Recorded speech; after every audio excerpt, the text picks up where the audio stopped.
Welcome back, folks, to the WP-Tonic show. This is episode 922.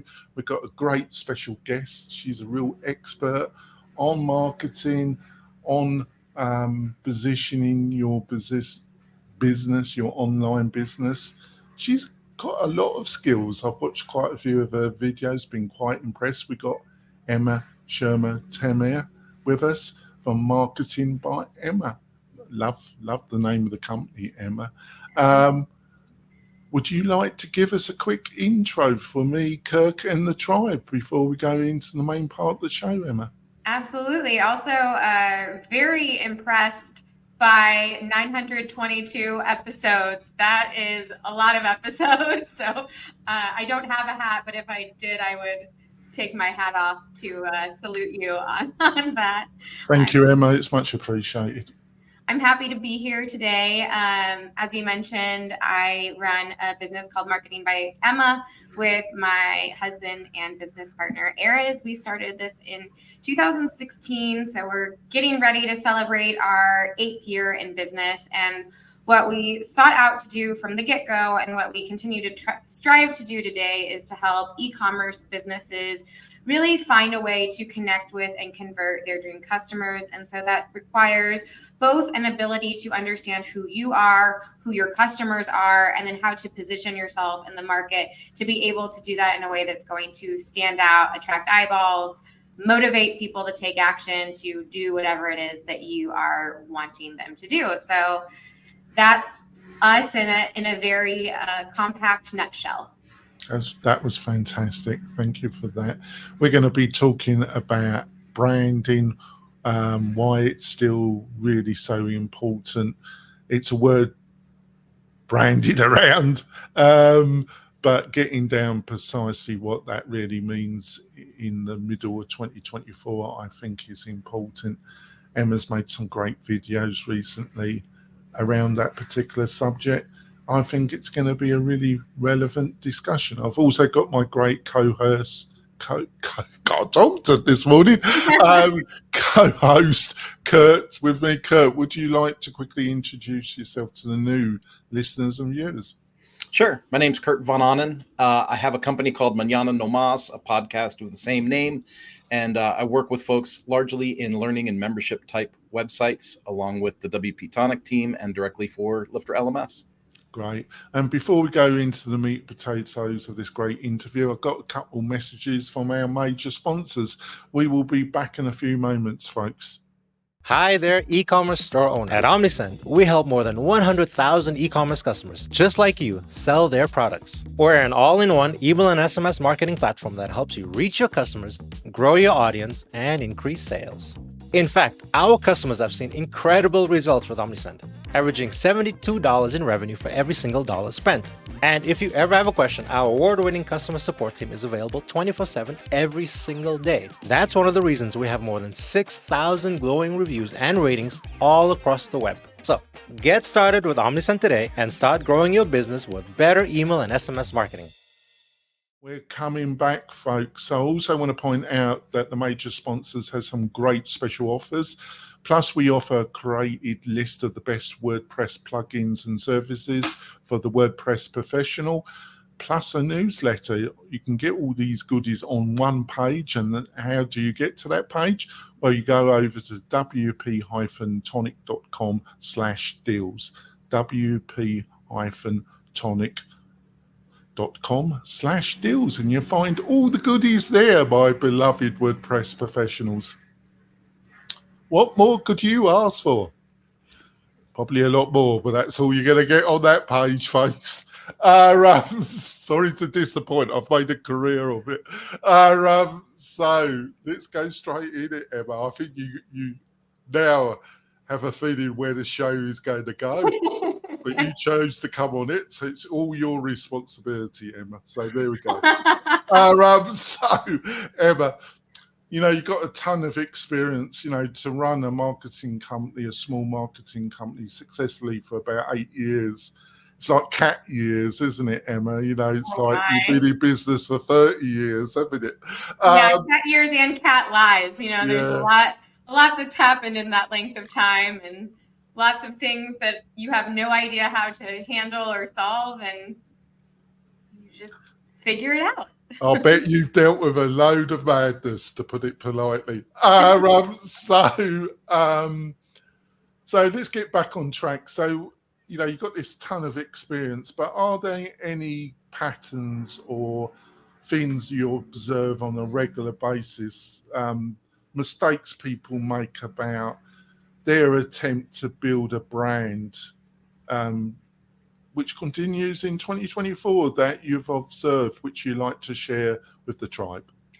Yeah, great question. I think one of the biggest mistakes that I think will always be a mistake that people are making, because there's a lot of temptation involved with it, which is that you see the big players in whatever space you're competing in, and you say to yourself, they're doing a great job. Why would I reinvent the wheel? I'm just going to do exactly what they're doing. And that's a mistake for a couple of reasons, which is, one, they've already carved out that space and they've already established themselves as number one. So your ability to come in and to steal their number one spot when you're doing exactly what they're doing, but without the same awareness in the market and fandom and all of those things, is going to be incredibly challenging, if not impossible. But also, you're not really giving customers, especially those that perhaps are already shopping from your competitors, a compelling reason why they should choose you instead. And so copying the top players is a safe way to go, and you may be able to carve out a little bit of the market for yourself. But if you really want to be a presence and a strong competitor, then you need to figure out how to actually differentiate yourself from what everybody else is doing. And so differentiation is not simply just for the sake of simplification. Let's say that you're selling pens, which you're probably not. But if everybody's selling black pens and you say, I'm going to sell a pink pen, that in and of itself is not differentiation. Differentiation is really thinking about all of the layers of who you're serving, what your brand is committed to, and figuring out how to position yourself in a unique way from the competition. And if you can do that in a compelling fashion, then you do have the ability to go head to head with the top competitors in your space, to create your own community of people that are going to be really enthusiastic about what you're doing, and to give them a compelling, motivating reason why they should choose to go with you rather than whatever they were doing previously. Yeah, I think you're so right about that. But I've always done it, well, in my own kind of mind. I think I probably could deluding myself. I've always tried to do a kind of business analysis of the competitors and work out their strengths and weaknesses. But I think just you've got to go a step further, really, haven't you? You've got to work out, it doesn't have to be jet science, but there has to be some reason, something that the market that you're trying to compete in cares about, that makes you slightly different. It doesn't have to be an enormous difference, but it has to also be communicated quite clearly, doesn't it? Absolutely. It's so rare that you're entering a true blue ocean where there are no competitors. So whatever. Well, that could be sorry to interrupt, but that could be a bit worrying, because that means there could be no market for it, couldn't it? Well, it could, or you could just see that as, okay, I mean, maybe you do have a blue ocean. If you are developing truly something unique that's never been seen before, amazing. But most businesses probably, even if they have an innovation, it's an add-on to something that already exists. So it's not a totally new thing. And so if we kind of acknowledge that from the beginning, okay, we are going to have competitors, then thinking about what is it that is going to give people a reason to choose us. And that's even harder to do in the current environment than we're in, because there's such an ease at being able to generate a lot of content and make a lot of noise with the way that AI has exploded into the marketing world. And so people can be very easily overwhelmed by the sheer amount of content that it becomes even more integral to figure out a way to stand out beyond the noise and make people take pause and pay attention enough to even learn a little bit about what you're doing and what you're offering. Fantastic. Over to you, Kurt. Well, my question's more of like an extension of the first question. And that's, you know, it was like, what are the biggest mistakes that we see people make? And I'm just curious, because I've looked at your YouTube channel, I've looked at your website, your content's great, but I'm wondering how much of your time is spent trying to educate customers, like the difference between branding, marketing, and sales. Like, I feel like a lot of people go straight to the lead magnet, buy my stuff, buy my stuff, buy my stuff, and they still haven't educated their audience on who they even are or what they're doing. Totally. That's a fantastic question. And particularly with the people that we work with, which we work with a lot of businesses that are selling on Amazon, which is kind of the same but different in terms of ecosystems are concerned. And I think it's what you're saying of going immediately for the sale, but then also when there aren't enough sales, the temptation is always, well, let's just drive more traffic. That's the problem, is we just don't have enough people coming to our page. And if we had more, then people would be buying more. And so that's where it's always helpful for whatever it is that you're trying to optimize for, to take a step back and to really analyze all of these different components, so that you're not just throwing money at something and then not being able to get the full outcome of it. Because if your product page is just saying we're the best, buy now, then sending more traffic isn't necessarily going to make you more profitable. But if you take the time to take a step back and say, you know, wait a minute, we're not actually educating people on why our solution is so great for what they're looking for, and also a better alternative than the other options out there, that's where we need to be investing some time. And this is all relationship building. And I think it's easy to forget that when it's happening online, because we kind of assume, okay, we're throwing a landing page up, or we're building a website, and then somebody's just, you know, going to kind of look at that a little bit and then make a sale. But the fact is that we need to build trust. We need to help reinforce that this solution is aligned with what that person actually needs. So sometimes I get the question of, well, isn't it kind of obvious to state this particular detail about the product? And I say no. Sometimes even the obvious things are really important to communicate, because the absence of it can actually make people question whether it does that thing. So, for example, if you're selling a microphone and you don't, and this is just all off the cuff, so I don't know that this is actually something that would be an issue, but just for hypotheticals, I have a microphone in front of me, so this is the example that I'm using. You have a you have a microphone, and maybe it says what kind of drive it has, that it's like a USB-C connector. Well, some people will understand enough that whether that fits their computer, but other people may not feel as confident technologically and want to be told this will work with your MacBook Air M1 and M2 chip. You know, they want that specificity and that reassurance of the compatibility there, even though there would be the assumption that if it has that kind of connector, then it's going to be compatible. And so in the same way that if you're wanting to meet somebody in real life, you're not going to jump the gun and say, let's be lifelong friends, or do you want to come home with me?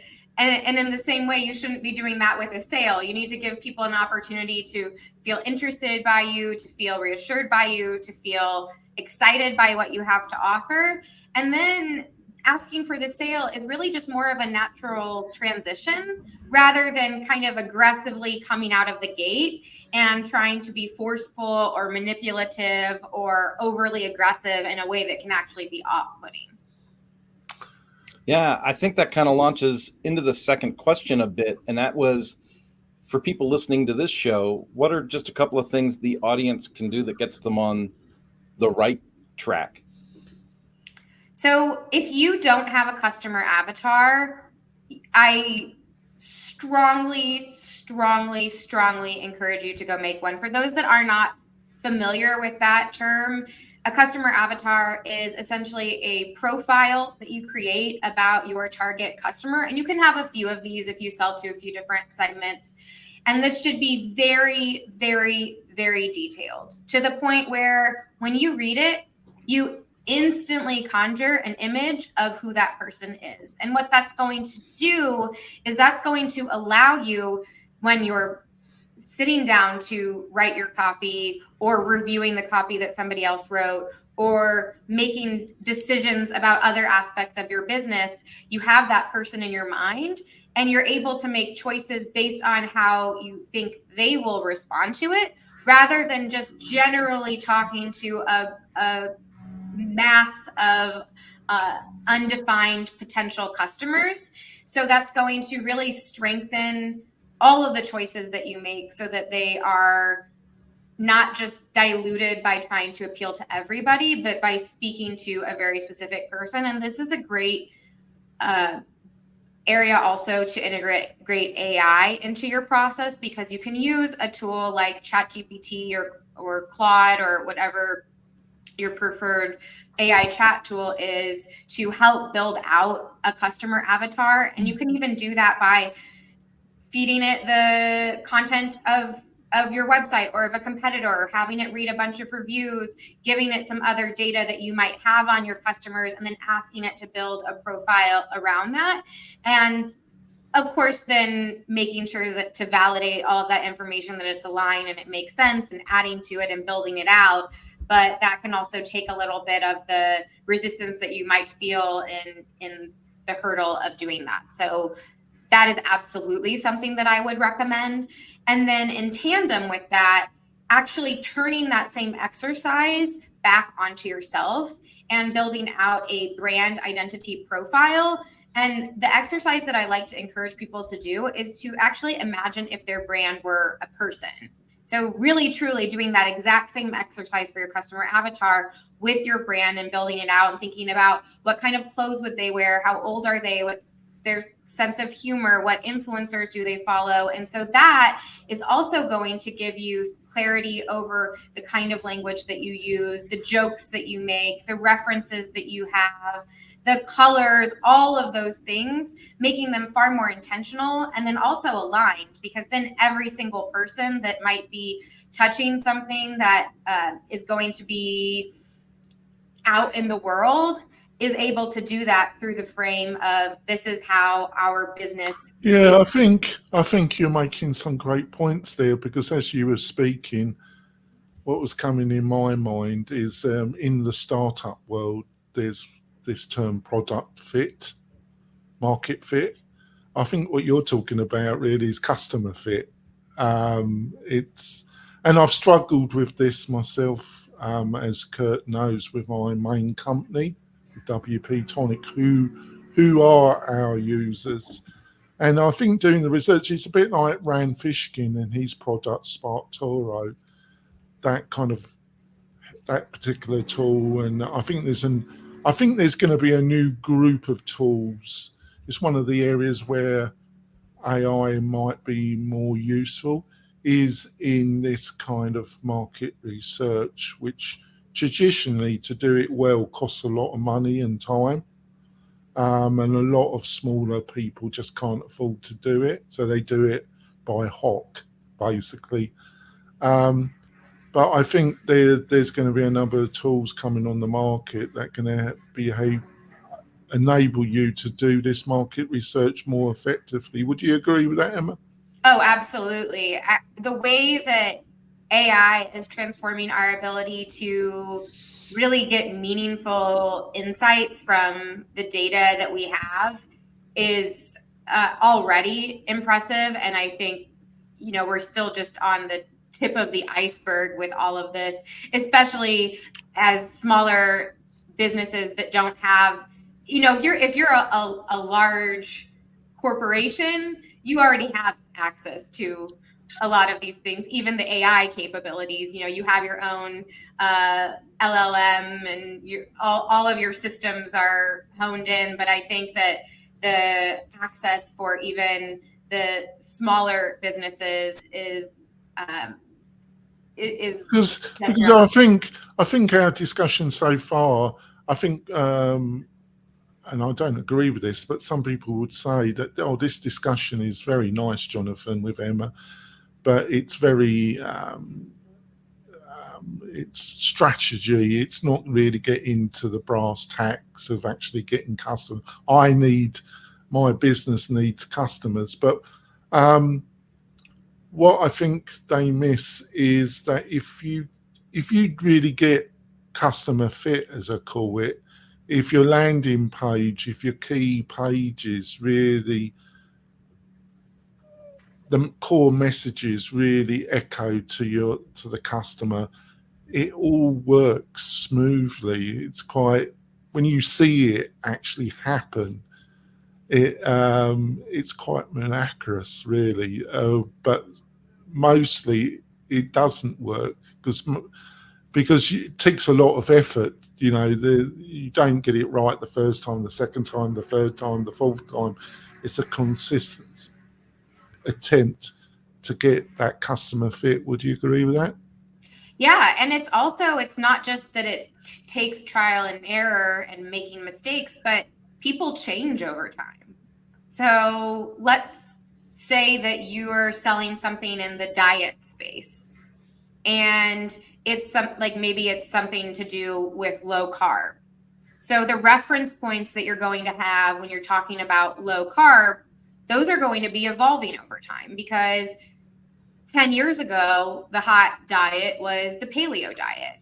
And then keto came into the wider knowledge base. And so if you're stuck kind of just, okay, well, we've been doing this and it's been working, you're forgetting that trends change, culture changes, people change, your business changes. And so there's also just a natural evolution that needs to happen over time if you want to continue to stay relevant, and if you want to continue to be successful as our needs change and the world changes. That's fantastic. I think it's time for us to go for our mid-break. It's gone quick, this first half. I think we've covered some good big subjects here, folks, but I can tell you that branding and customer fit and getting these things right will determine, having the best theme, plugin, whatever business you're trying to build. If you don't get these things correct, it's a bit like a leaky bucket. You can spend as much money on paid advertising as you like, but more is going to leak out that comes in the top of the bucket. But that's my take on this. So we're going to go for our mid-break. We've got a couple other messages from our great sponsors. We will be back in a few moments, folks. Tired of hosting providers that can't handle high traffic loads? Conversio is here to help. Our platform can handle any amount of traffic, all without slowing down or crashing. With immediate Slack support, performance optimization, and a team that thrives on resolving technical challenges, your e-commerce business is in safe hands. Learn more about Conversio at conversio.com. This podcast episode is brought to you by Lifter LMS, the leading learning management system solution for WordPress. If you or your client are creating any kind of online course, training-based membership website, or any type of e-learning project, Lifter LMS is the most secure, stable, well-supported solution on the market. Go to lifterlms.com and save 20% at checkout with coupon code podcast20. That's podcast20. Enjoy the rest of your show. Coming back, folks, we've had a great discussion with Emma. We've covered some big things. Before we go into the second half, I want to point out that if you're looking for a great host, a great WordPress partner, we offer a great partner scheme for the WordPress professional. You get great hosting, great support. We specialize in big membership, learning management, Buddy Boss, and WooCommerce websites. We've got the 15 years of technical experience. If you're looking for that kind of partner, plus some great affiliate packages, you can find more by going over to wp-tonic.com/partners, wp-tonic.com/partners, and find out more on that page. So let's go into one of your more controversial videos, Emma, which was really enjoyable, and I agreed with a lot of what you said in that video. So you did a kind of, I don't know how to put it, but you kind of had a look at a thing that Russell Branson and Gary Vaynerchuk did, where they were talking about direct marketing against branding. I think Gary was the champion of branding, where Russell, it's all about direct marketing. And what was the couple of the main things that you wanted to get across in that video? Because I've got my ideas, but I want you to express one or two quick of the main things that you wanted to get across to people in the video. Yeah, so I wanted to make this video because I think it highlights a lot of times that people are not asking the right questions and they're looking at things in very binary ways. So it's either branding or direct marketing.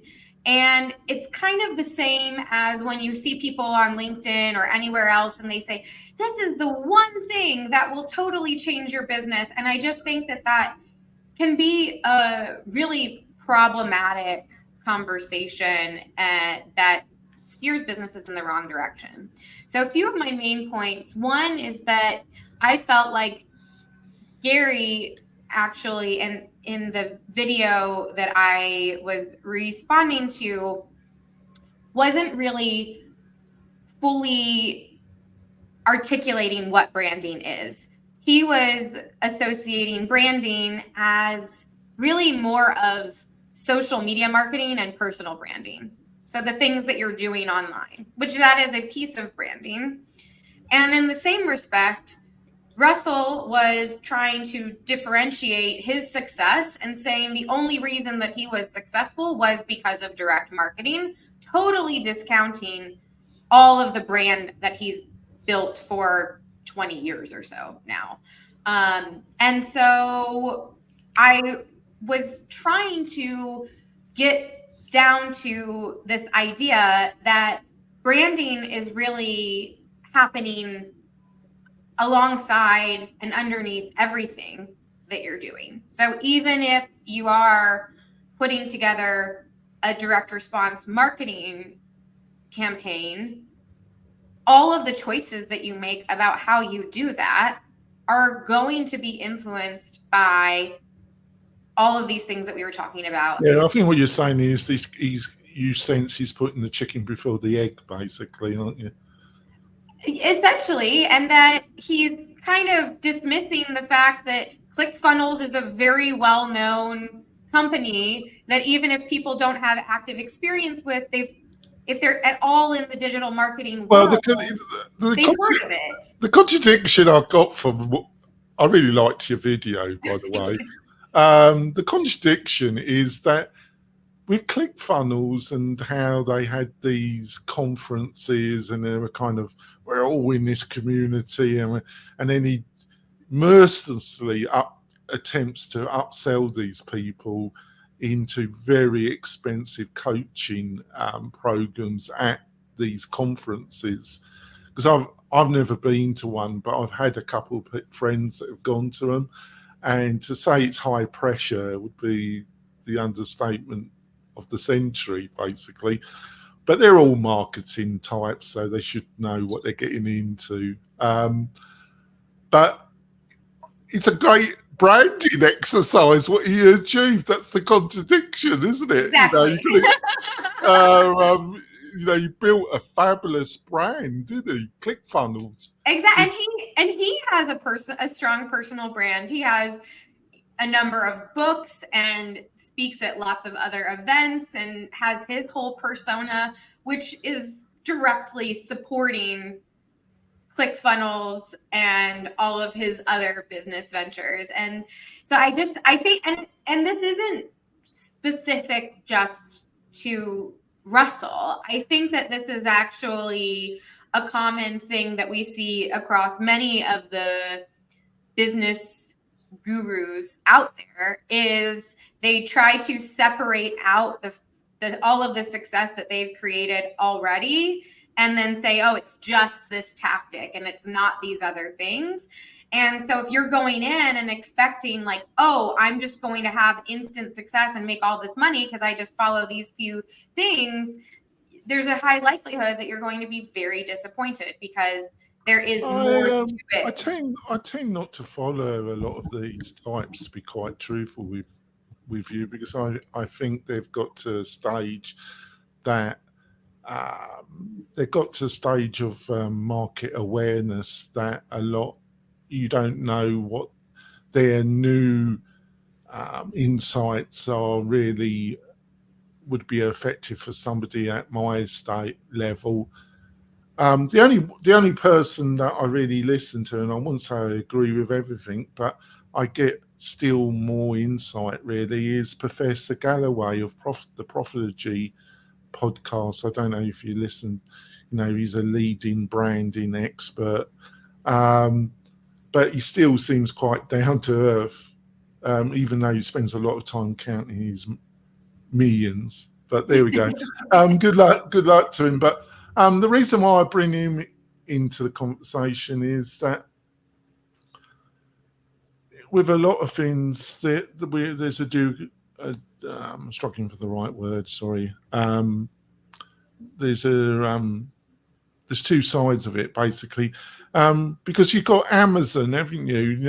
You kind of specialize in e-commerce to some degree, not purely, but I think you're noted.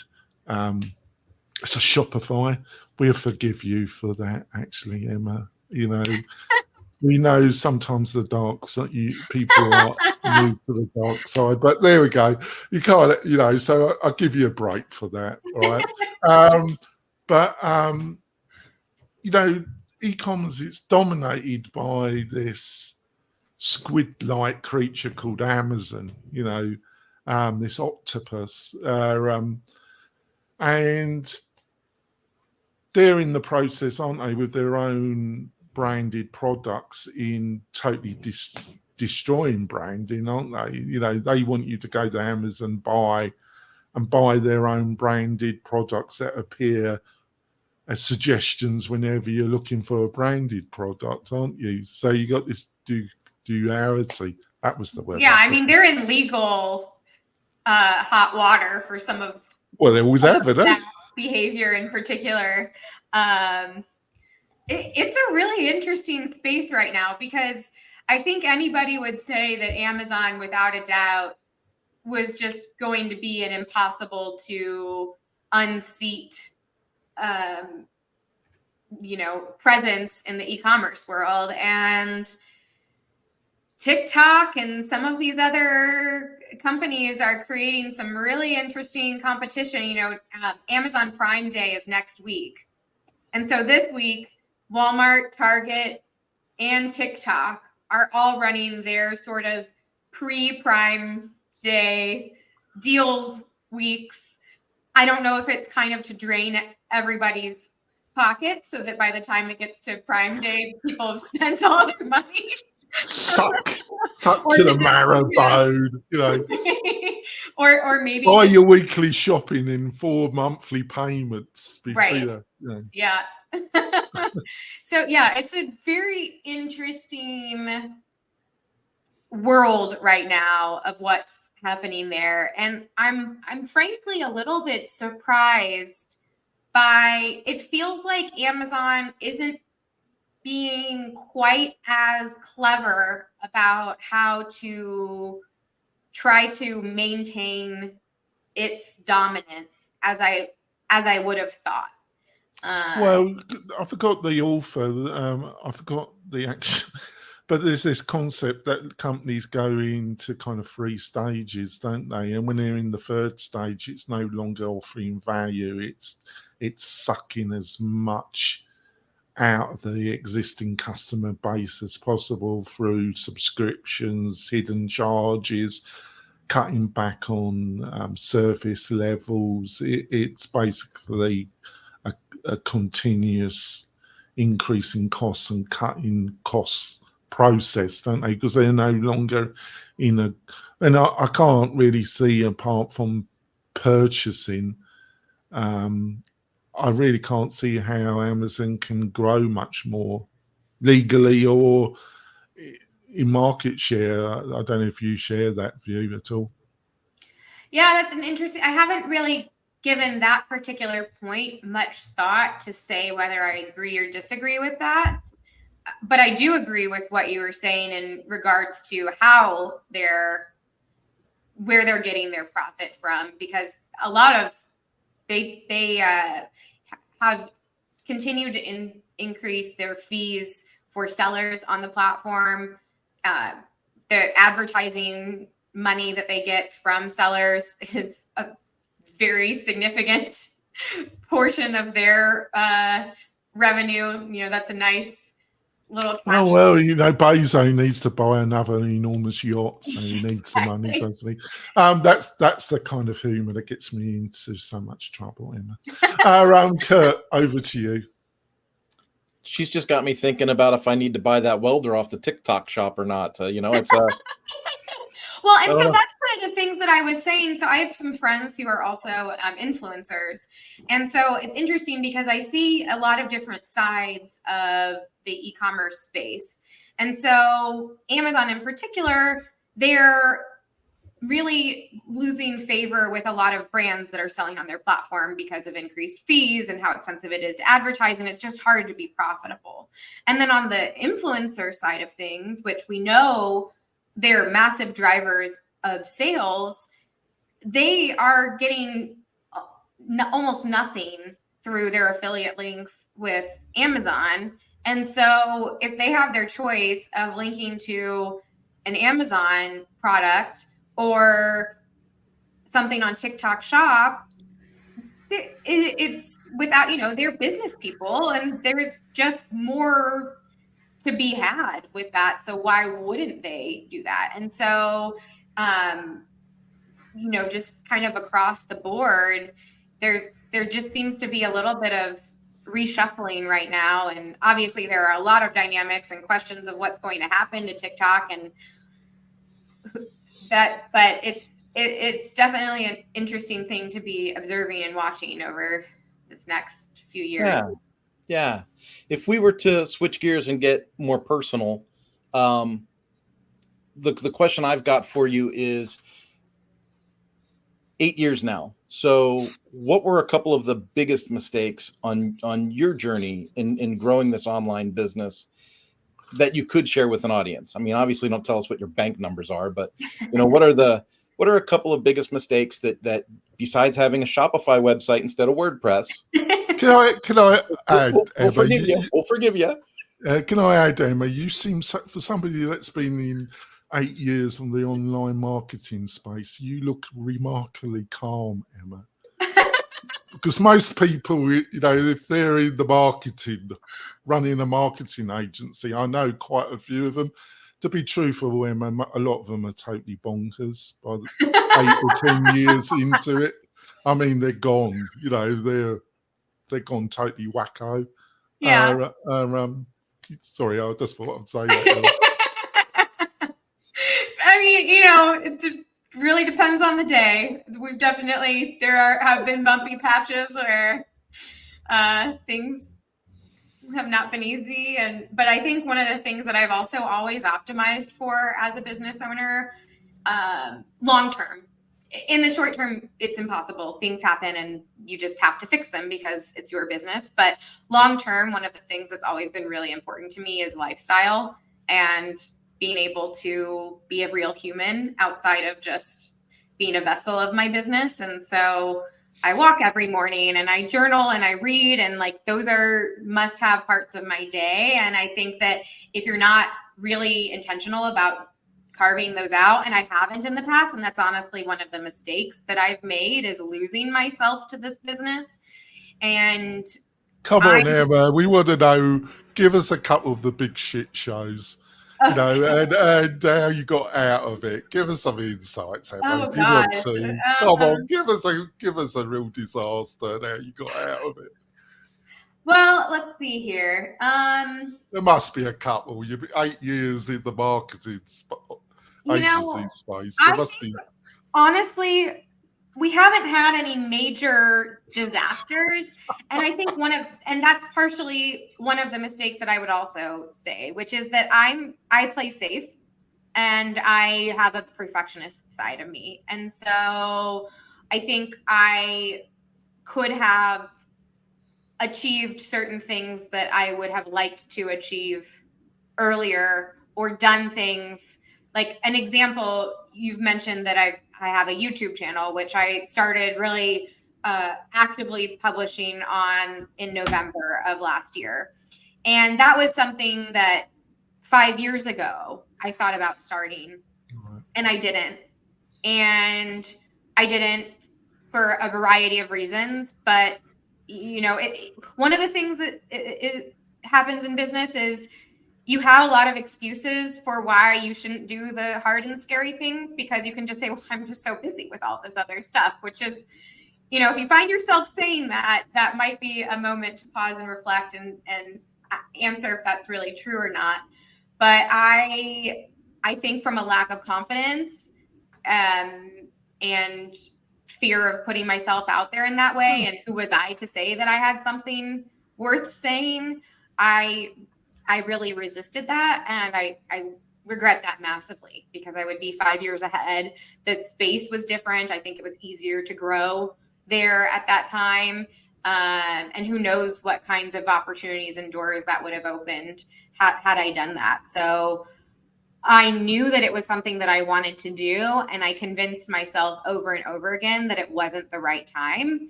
And I would say that is my biggest mistake with this business. COVID was even a perfect opportunity to do that when I was home and definitely had time. And I noticed you consistently gone on a lot of podcasts. Has that been a major strategy in getting your message over and building your own personal brand? And has it been reasonably effective? I'm just interested.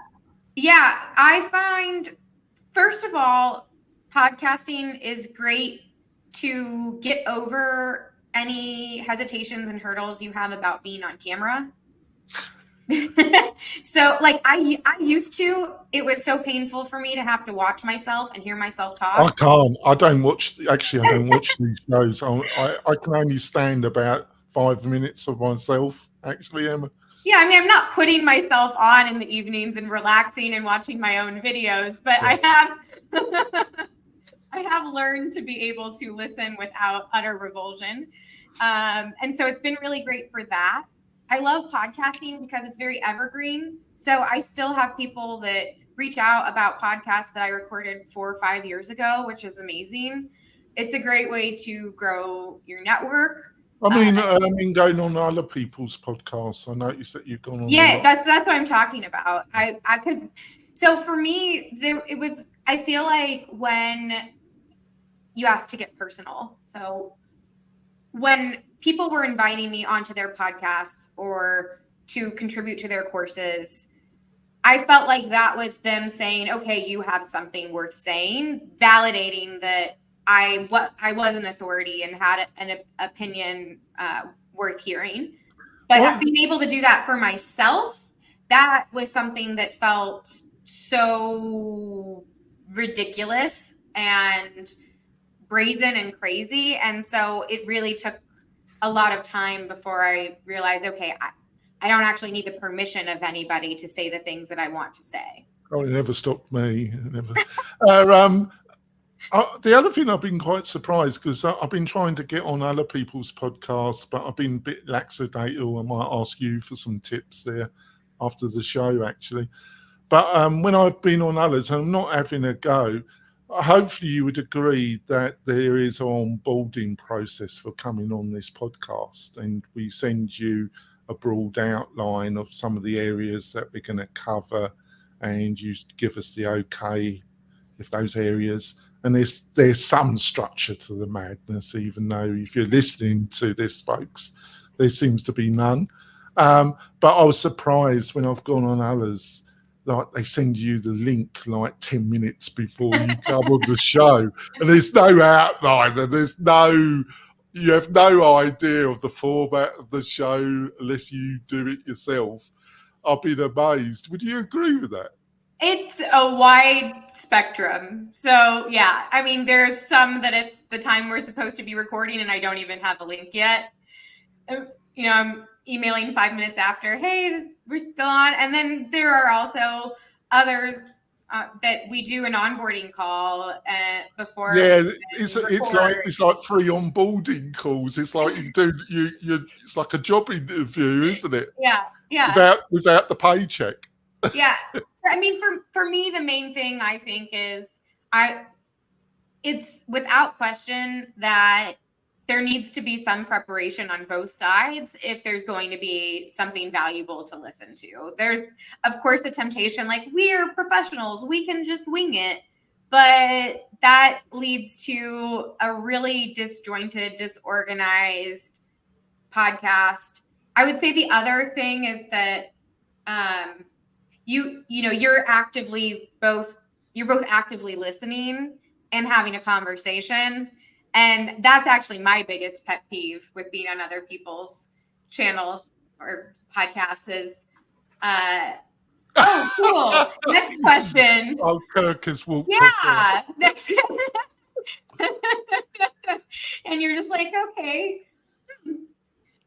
Well, I was doing some, when you were talking to Kurt, but I was doing some research on Russell for my question. But when they so obviously are doing their office work as you're trying to have a discussion, to say that's slightly discourteous would be a slight understatement, wouldn't it? Well, and even from putting that aside, just being able to create good content, it's when people are listening and engaged and thinking and curious. And that's really true of anything that you're creating, not just a podcast. Just to sort of circle back to the beginning of the conversation, it's when you are intentional and thoughtful and wanting to really understand the through line, that's where the value comes from. Right, back over to you, Kurt. Well, I'm just going to change the subject again because that seems to be my skill set today. You've already mentioned AI, and you've already mentioned like you could do a brand avatar or it's things like that. By the way, I put my brand avatar in the comments on YouTube. I'm just a gregarious old bald guy with a beard. That's my brand avatar. Where do you see AI really going like the next year and a half in relation to marketing and branding? Yeah, people are looking for an easy button, but I don't think it's as easy as people are thinking what they hear on the news is. No, and I think a year and a half is a really long time in the course of technological developments. We see how rapidly all of these things are changing. You know, ChatGPT only came out a year and a half ago or so. And look at all that's changed. It's bonkers, really, when you since say then. that. It is bonkers when you say that, really, Yeah, isn't it? it is. So I will say this is what I imagine. However, I also recognize that that's such a long time that I'm just not able to see the bigger picture as clearly as I should be yet. But what I do see is that we're able, what earlier we were talking about, being able to use data from customer behavior to start to get more defined information about who they are and then what you can do with all of that. And so essentially what AI is doing in all of these different areas, be it with using it to create a customer avatar or what have you, is it's leveling the playing field. It's not actually giving people I think that's a meaningful, fantastic insight, actually. it's not actually giving people meaningful ways to stand out. It's actually just making it harder for everyone because we all have access to the same capabilities. We can all generate tons of videos, tons of blog posts. And so it's not really about volume. And I think that's one reason why I've been so passionate in talking about branding with in contrast to all that's happening with AI, because to me, that's actually really where the opportunities lie and will actually just continue to get even bigger. Is people still want real connection with brands and other people. And Neil Patel does a lot of really interesting research because he has access to so much data. And so he did a really interesting report on people were given blog posts that they were told was written by AI. And just being told that it was written by AI made the engagement rate way less.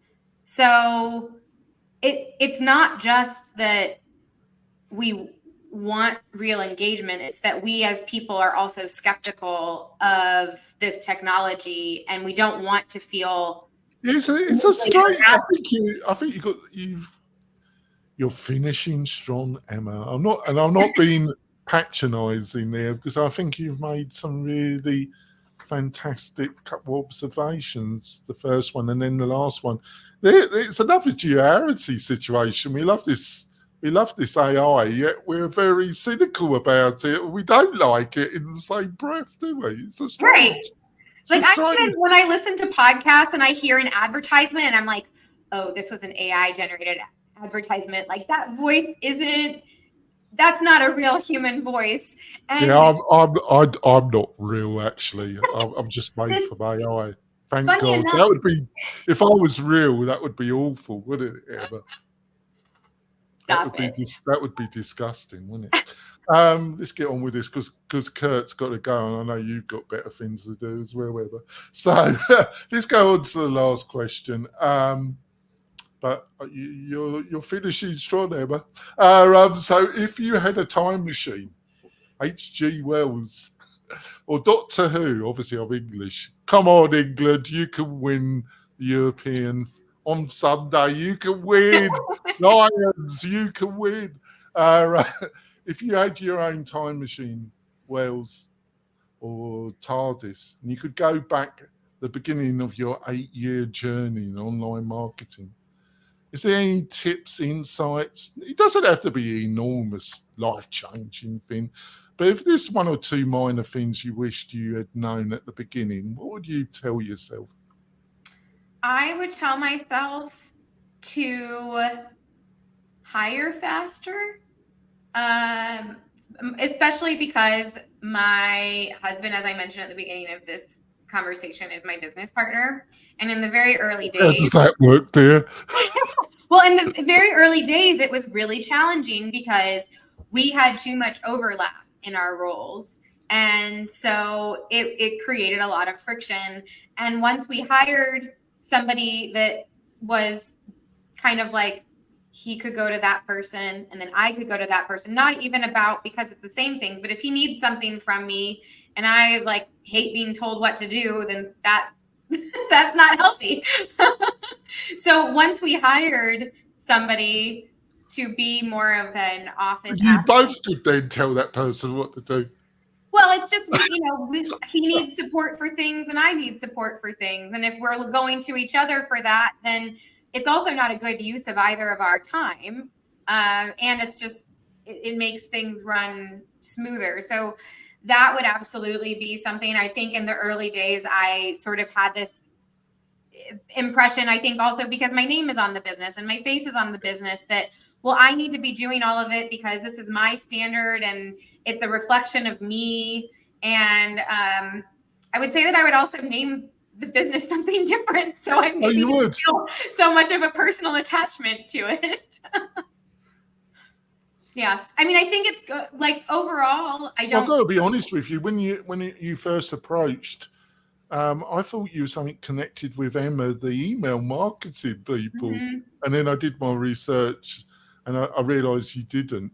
But yeah, that might be, well, I don't know. Emma, the email people got a pretty good reputation, haven't they? So yeah. as long as you'd be confused with somebody that's got a better reputation or right. bigger than you, it's not a problem, is it? No. But, I think I saw somewhere that brands that have one of the owner's names in the name are perceived as more trustworthy. So there is that on that side.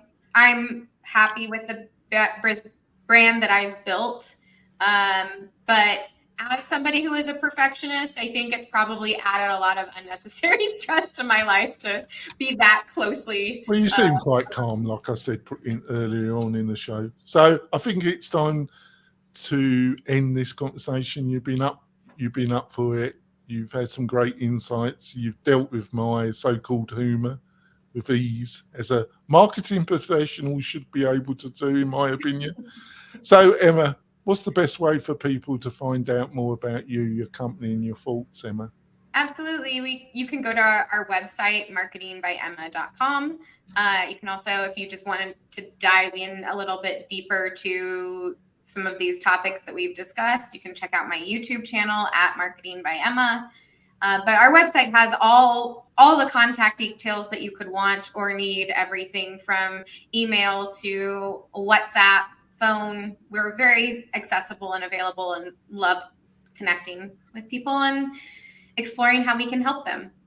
And Kirk, what's the best way for people to get hold of you before you disappear into the ether?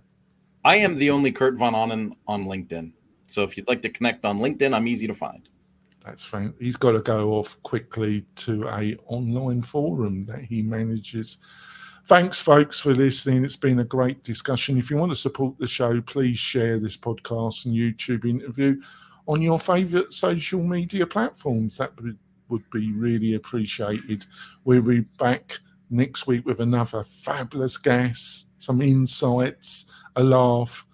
You got to laugh at life, folks.